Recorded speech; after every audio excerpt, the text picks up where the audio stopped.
ब्रह्मानन्दं परमसुखदं केवलं ज्ञानमूर्तिं द्वन्द्वातीतं गगनसदृशं तत्त्वमध्यादिलक्ष्यम् एकं नित्यं विमलमचलं सर्वधी साक्षिभूतं भावातीतं त्रिगुणरहितं सद्गुरुं तं नमामि। गुरुर्ब्रह्मा गुरुर्विष्णू गुरुर्देवो महेश्वरा गुरुर्साक्षात् परब्रह्म तस्मै श्री गुरवे नमः। मला वाटते अंतरी त्वावसावे तुझ्या दासबोधासी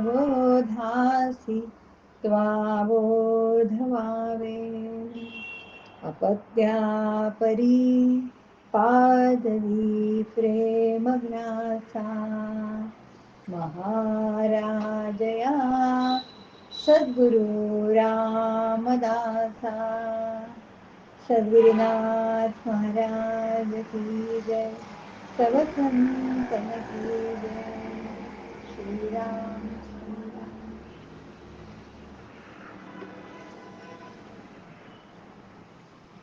देवी अष्टभुजेला स्मरून आणि आपल्या सगळ्यांच्या हृदयस्थ अंतरात्म्याला मनापासून प्रणाम करून आजच्या ह्या दशक 2 समास 9 विरक्त लक्षण समर्थांनी कुविद्या सांगितली, मूर्ख लक्षण आवाज ऐकू येतोय ना सगळ्यांना? आवाज नीट ऐकू येतोय ना? ओके. तर मूर्ख लक्षणं सांगून झाली, कुविद्या लक्षणं सांगून झाली, त्यागार्थ आणि सद्विद्या लक्षणं सांगून झाली. उत्तम लक्षणं काय आहेत, सत्वगुण कसा अंगी बनावा हे सगळं सांगत आता मागच्या वेळेला आपण बघितलं, पाठमागच्या ह्याच्यात सद्विद्या लक्षण पाहिलं आणि ती सगळी सद्विद्या आपल्या अंगी जर का बांधली तर तो महंत तयार होतो.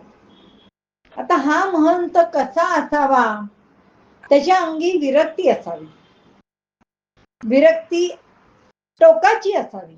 असं जर का असेल तर आपोआपच तो उत्तम महंत होतो. मग दशक 2 समास 9 हा पूर्ण सबंध समास जवळजवळ 43 ओव्यांचा हा विरक्त लक्षणासाठी समर्थांनी सांगितलं. 1 ते 6 ह्या ओव्यांमध्ये विरक्तीचं महत्व काय आहे, विरक्ती म्हणजे काय, विरक्तीचं महत्व काय हे सांगितलंय. 7 ते 38 पर्यंत विरक्तांनी काय काय प्रयत्न करायचे ते सांगितलेलं आहे.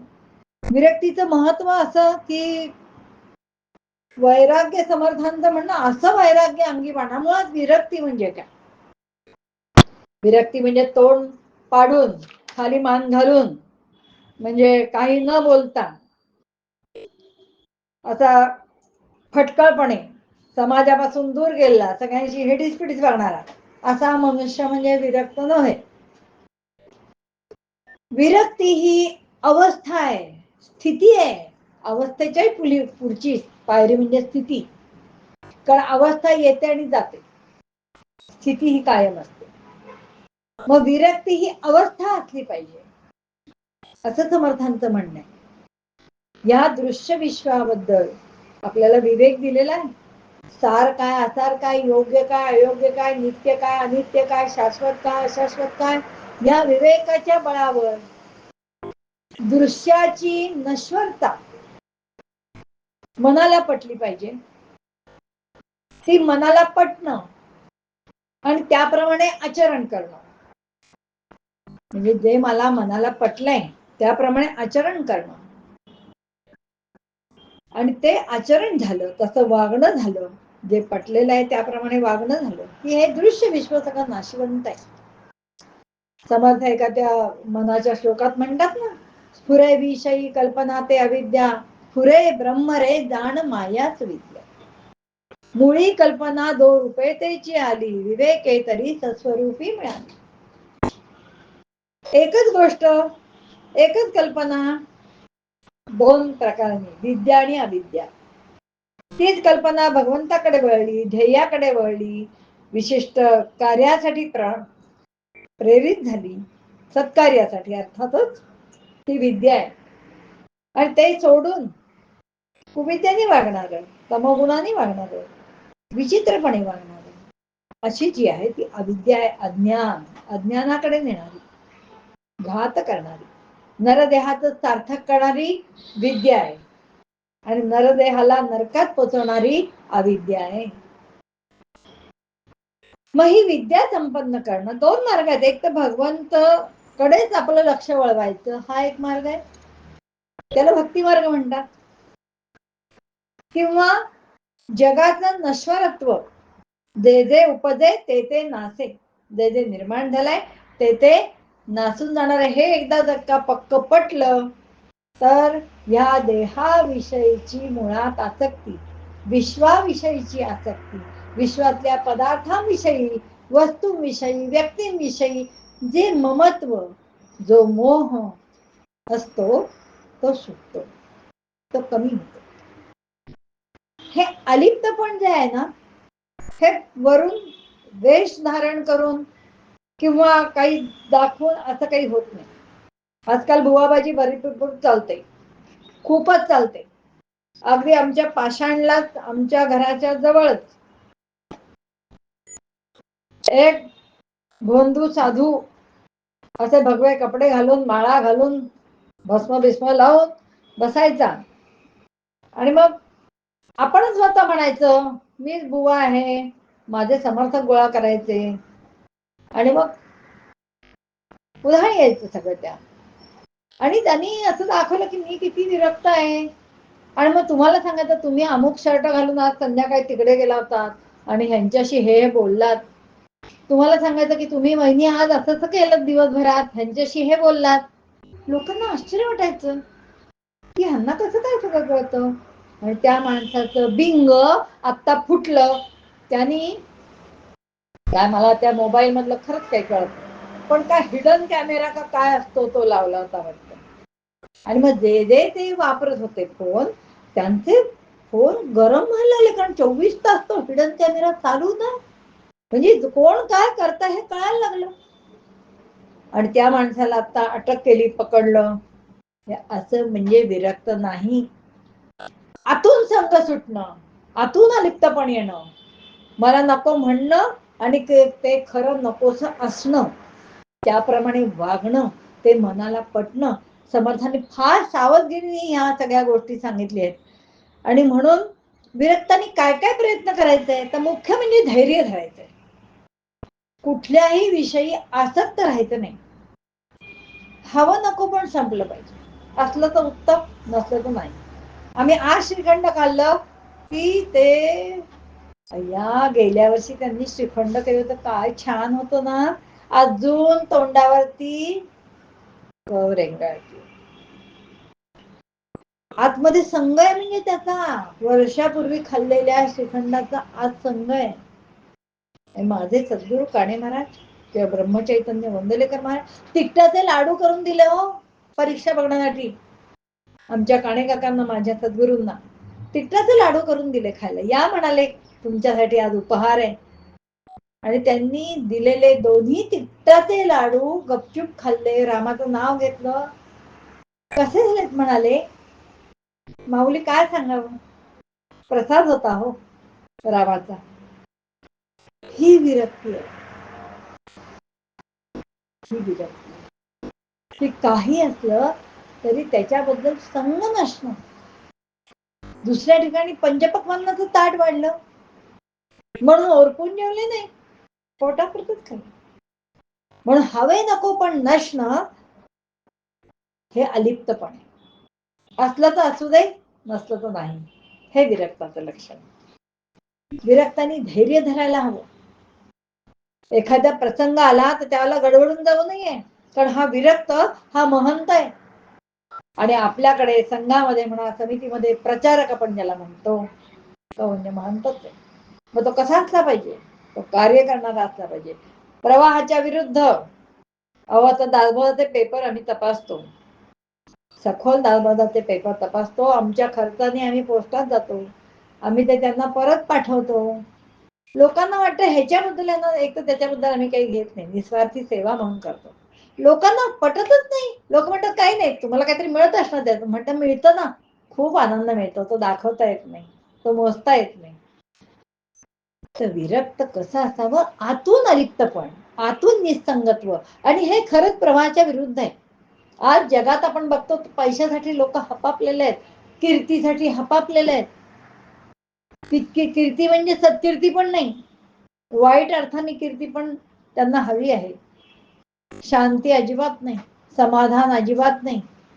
हवे पण लोभ मोह इतका प्रचंड आहे की तिथे खरंच निस्वार्थीपणे कोणी काम करतं हे पटतच नाही.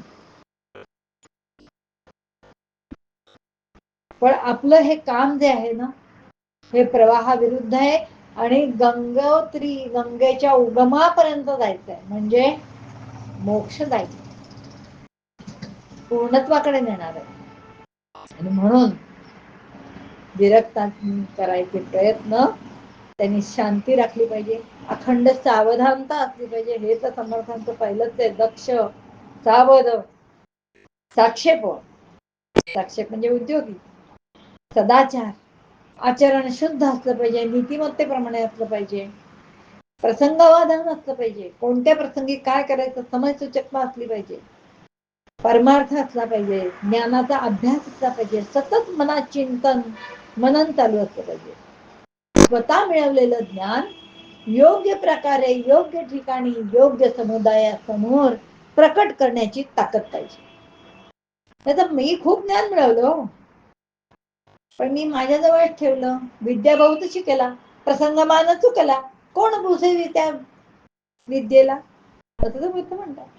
समाजाला उपयोग झाला पाहिजे विद्येचा, सन्मार्गाला लावला पाहिजे, सद्विद्या ग्रहण केली पाहिजेत, उत्तम गुण अंगीकारले पाहिजेत, असं समर्थ म्हणतायत. आणि म्हणून त्याकरता वेगवेगळे उत्सव, वेगवेगळी हरिकीर्तन, भजन, सभा, ह्या यांची दाटी झाली पाहिजे मोठ्या प्रमाणात. जास्तीत जास्त समाजकार्य, परोपकार, सेवा कशी करता येईल याचा विचार विरक्ताने केला पाहिजे. वागणं महत्वाचं आहे. हो, सांगायला काय खूप आहे, मी तुम्हाला 100 गोष्टी सांगते, वागतो की ते महत्वाचं. त्यामुळे आचरण होणं, समजणं वेगळं आणि आचरण वेगळं. आणि म्हणून कळले आणि आकळले असा शब्द आहे, समर्थांचा लाडका शब्द आहे बरं. कळले म्हणजे समजले, आणि आकळले म्हणजे ते कळलेलं आचरणात आलं, असा विरक्त पाहिजे. मागच्याला सुहासिनी ताईंनी वाचलं तर त्याच्यात मला ते फार आवडलं की ऋतू आल्यानंतरच फळ मिळतं. खरी गोष्ट आहे की परिपक्वता यायला काही काळ जावा लागतो. आपलं संघाचं किंवा समितीचं काम आहे तसंच आहे, काही काळ जावा लागतो. कितीतरी का गेला 100 वर्ष राष्ट्र स्वयंसेवक संघ काम करतोय, आपली समिती 89 वर्ष पूर्ण झाले, 90व्या वर्ष चालू आहे. एवढी मोठी वर्ष होणं एखाद्या संस्थेला, संघटनेला ही सोपी गोष्ट नाहीये. आणि विशिष्ट ध्येयाने प्रेरित राष्ट्रभक्ती, राष्ट्रप्रेम, स्वधर्म आचरण, धर्माचं जागरण, स्वधर्माविषयी अभिमान, हिंदूंचं संघटन, हे सगळं डोक्यात ठेवून ही संघटना केलेली आहे. जागरूक, सावध, सुसंस्कारित असं संघटन घडवणं ही सोपी गोष्ट नाहीये.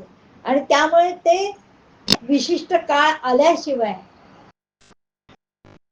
प्रत्येक व्यक्ती ज्यावेळेला अशी घडेल, प्रत्येक व्यक्ती ही समितीची ज्या वेळेला सेविका होईल त्यावेळेला ते कार्य थांबेल. त्यामुळे असं जे कार्य आहे ते कसं आहे, पी हळद हो गोरी असं नाही, हळद कायम प्यायला लागेल, कधीतरी थोडस गोरेपण येईल. पावडर लावून गोरेपण, मागच्याला चतुरपण पण त्यांनी वाचून दाखवायचं, मला आठवतंय. चतुर लोक तात्पुरती कामं करतात चातुर्याने, पण आपलं काम मोठं आहे. आणि त्यामुळे संघाचं काम काय, समर्थांना समर्थांनी त्यावेळेला संघटन घडवलं, हिंदूंना एकत्र आणलं, कळतच नव्हतं, इतका समान निद्रिस्त कसा, आश्चर्य वाटतं. रोजचं जीवन सुद्धा कसं जगावं हे त्यांना कळत नव्हतं. आणि त्यावेळेला समर्थांनी त्यांच्यात स्फुल्लिंग जागवलं, उठा, सावध व्हा, तुम्ही काय त्यांची चाकरी करताय? हिंदूंचं स्वराज्य असलं पाहिजे, ते त्यावेळेला घडलं म्हणून आज आपण उभे आहोत. आणि ते संघटन कौशल्य त्यासाठी महंत तयार करायला पाहिजे, तो विरक्त असला पाहिजे, आतून त्याचा संघ सुटलेलाच असला पाहिजे. मला काही हवंय असं ज्या कधी वाटतं, जेव्हा देहबुद्धी असते त्यावेळेला. देहबुद्धी ते आत्मबुद्धी करावी, सदा संगती सज्जनाची धरावी. मी देह आहे हे जोपर्यंत मला वाटतंय त्यापर्यंत मला हे हवंय ते हवंय. पण आपले सगळे महंत आणि कार्यकर्ते हे सगळे कसे, स्वतःच काही नाहीच आहे हो. सगळं आहे ते समर्पण भाव देशासाठी आहे. वेळ, पैसा, मान, कीर्ती, यश, अपयश सगळं जे काही आहे ते भगवंतासाठी, देवासाठी, राष्ट्रासाठी असं आहे. आणि म्हणून समर्थ स्वतः विरक्त होते. आधी ते स्वतः विरक्त होते, उत्तम कार्यकर्तेही होते, आणि म्हणून त्यांनी समाज घडवला, क्रियाशील होते. विरक्त असणं म्हणजे असं नुसतं बसून राहणं, काही उदासीनचा अर्थ तसा मानतात लोक. उदासीन म्हणजे फार वेगळा अर्थ आहे हो. ज्याची ऊर्ध्व दिशेने आस आहे, प्रगती व्हावी, उच्च ध्येय प्राप्त व्हावं, असा अर्थ आहे उदासीनता. आपण उदासीन आहे तर नैराश्य वेगळं, विरक्त वेगळं, उदासीन वेगळं. म्हणून एका ठिकाणी म्हटलंय, विहित करणी नित्य करावे, आसन सोचिती, निरीच्छ मानस तरी असावी, उल्हासित वृत्ती. तुझ्या पदांचे तीर्थ ठरावे, सहजची माझी कृती. तुझ्या पदांचं तीर्थ ठरावं, माझी प्रत्येक कृती, प्रत्येक कृती, प्रत्येक वृत्ती ही कशी असली पाहिजे? भगवतमय असली पाहिजे. मला तो गीतेचा श्लोक आठवला. त्याच्यात 5 अधिष्ठान सांगितले. सामर्थ्य आहे चळवळीचे, जो जो करील त्याचे, परंतु तेथे भगवंताचे अधिष्ठान पाहिजे. कार्यकर्ता पुस्तकामध्ये मागच्या वेळेला त्यांनी उल्लेख केला होता की अधिष्ठान ही जी 5 तत्व आपल्याला सांगितलेली आहेत त्याच्यात अधिष्ठान हे एक तत्व आहे. आणि गीतेचा जो श्लोक आहे, अधिष्ठानम तथा करता कर्णम च पृथक विद्वम विविधाश्च प्रथम चेष्टा दैवम चैवात्र पंचमम. हा श्लोक गीतेतला जो आहे 18व्या अध्यायातला, त्याच्यामध्ये 5 तत्व सांगितले. पहिलं अधिष्ठान आहे, दुसरं कर्ता आहे, कार्यकर्ता. कार्यकर्ता म्हणजे नावाचं म्हणे कार्य करणार आणि मी काहीच करत नाही असं म्हणणार, तो खरा कार्यकर्ता. अहो तुम्ही खूप करता, अहो कुठे काय करतो, ह्यांनी बाबा किती काम केलंय, म्हणजे असे आदर्श समोर आहेत की त्यापुढे आपण काहीच करत नाही असा भाव आहे. पण सतत झटत असतो, सतत कार्यरत असतो तो कार्यरत करता. तिसरं आहे साधन. गीतेत सांगितलेलं आहे श्रीकृष्णांनी, साधन, ज्या साधनाच्या माध्यमातून ते करायचं ते साधन उपलब्ध असलं पाहिजे आणि त्याच्यावरती विश्वास असला पाहिजे. ते कसं असलं पाहिजे? शुद्ध असलं पाहिजे, पवित्र असलं पाहिजे. म्हणून नीतीचं महत्व आहे, धर्माचं महत्व म्हणून आहे. धर्म म्हणजे धारयती इति धर्म. म्हणून आमच्या हिंदू धर्माची संस्कृती ही अत्यंत वेद काळापासून आलेली आहे. मधल्या काळामध्ये ती लुप्त झाली, पण आता पुन्हा नव्याने जागृती येते आहे. दैवी उदाहरण आपण पाहतोय आणि संघटन वाढतंय, चांगली गोष्ट आहे. तिसरं झालं साधन. चौथं आपण घडवणारे प्रयत्न. आपण जे वेगवेगळ्या प्रकारे प्रयत्न करणार आहोत ते प्रयत्न करायला हवे. यत्न तो देव जाणावा अंतरी धरिता बरे. त्यामुळे प्रयत्नांची पराकाष्ठा करणं. ते कसलं हो ताई उदाहरण? सुहासिनी मावशी मागच्या आता माझ्या तोंडात होतं आणि गेलं इतक्यात.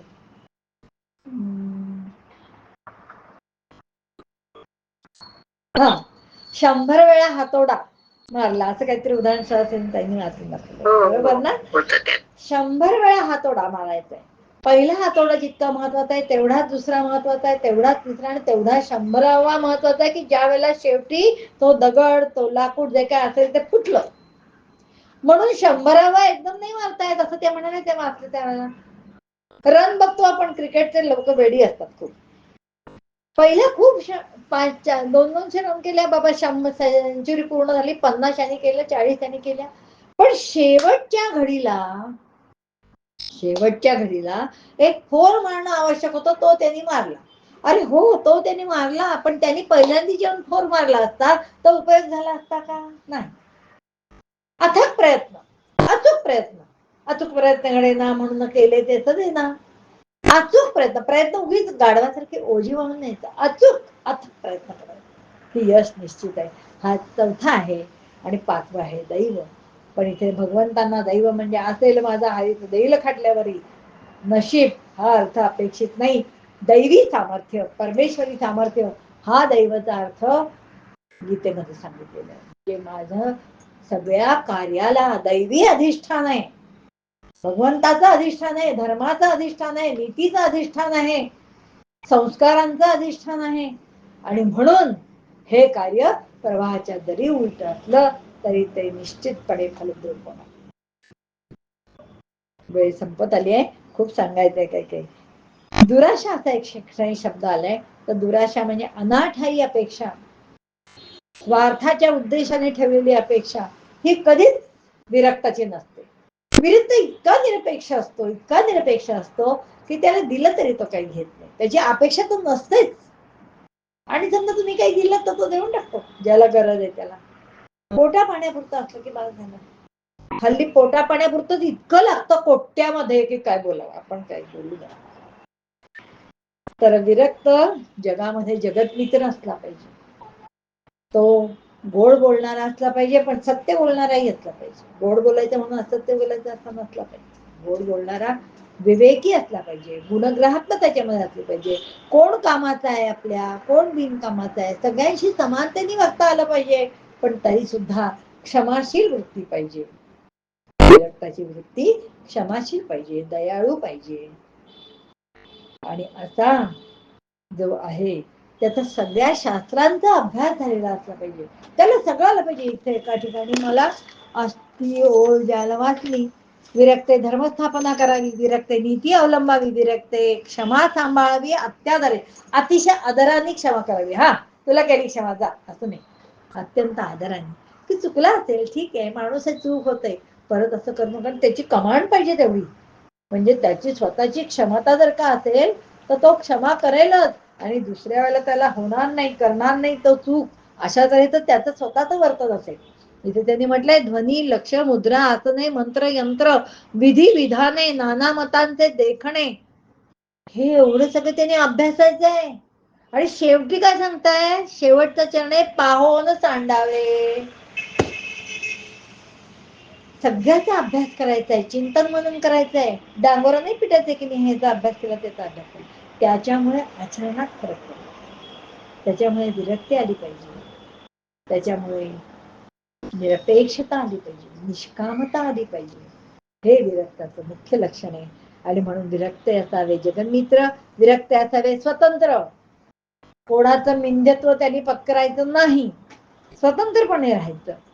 म्हणजे विरक्त असावे विचित्र बहुगुणी, विचित्र शब्द लिहिलाय. विचित्र म्हणजे खूप वेगवेगळ्या तऱ्हेने अचंब वाटावा असे गुण त्याच्याकडे असले पाहिजेत, म्हणून त्याला विचित्र म्हटलंय.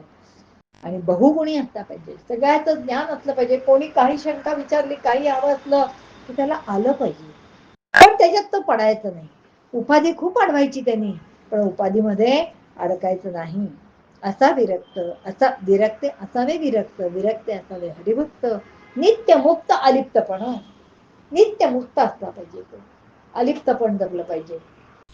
आणि हे तेव्हाच जपेल की ज्या वेळेला तो त्या ध्येयासाठी वेडा झालेला असेल, दुसरं काही सुचतच नसेल, त्याच वेळेला अशा प्रकारचा तो काम करू शकतो की त्याचं स्वतःच स्वच काहीही नाहीये, त्याला कशाचीही अपेक्षा नाहीये, कशाचा मोह नाहीये, कशाचा क्रोध नाहीये.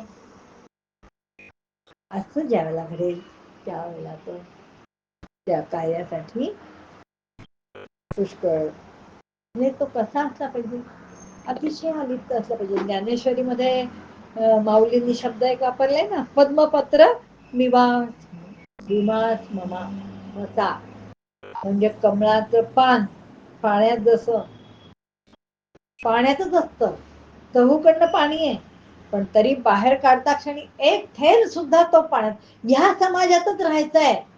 या बरबटलेल्या लोकांमध्येच राहायचंय. आपलं अलिप्तपण जपलं पाहिजे. आपला अभ्यास, आपलं चिंतन, आपलं साधन, आपली कृती, आपलं कार्य, आपले प्रयत्न हे सोडता कामा नये.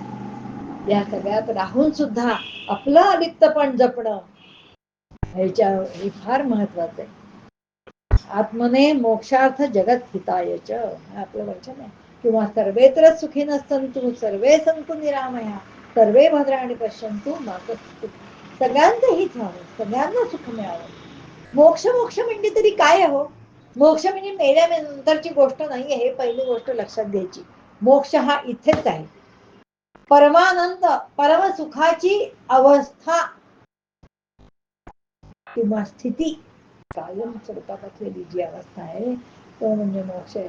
आणि हा परम आनंद, परम सुख केव्हा मिळेल? ज्याला माझं मी पण संपेल आणि मी सगळ्यांसाठी कार्य करेन, समाजाला वाहून घेईन, त्याच वेळेला हे घडेल. मग असं सगळं कळलेलं असून हे सगळे सद्गुण आपण आत्मसात करावेत हे मानत असून जो ते सद्गुण अवहेळतो तो काय होतो?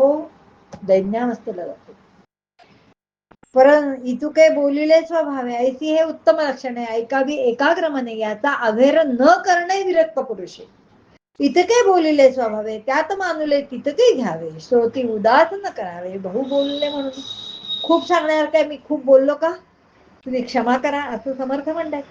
परंतु लक्षणे न घेता अवलक्षणे बाष्कळता इतकी उत्तम लक्षणं सांगितली ती न घेता मुद्दामून जर का अवलक्षणं आपण आत्मसात करणार असाल तर त्याला पढत मूर्ख म्हणतात.